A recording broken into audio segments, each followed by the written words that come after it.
Question number 1, by which of the following measures NITI Aayog was established.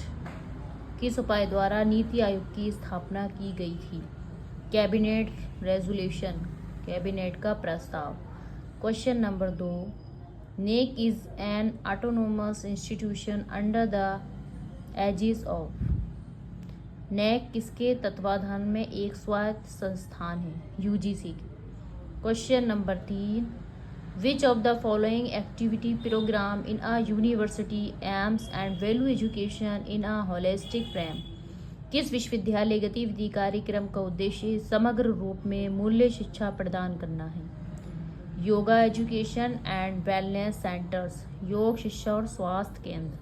Question number 4, which educational philosopher emphasized the importance of education in moral development and the formation of character।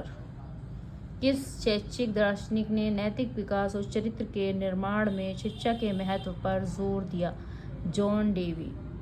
Question number 5, according to which section of the UGC act main function of UGC is coordination, promotion and maintenance of university standards. UGC अधिनियम की किस धारा के अनुसार UGC का मुख्य कार्य विश्वविद्यालय मानकों का समन्वय, पदोन्नति और रखरखाव है? सेक्शन 12।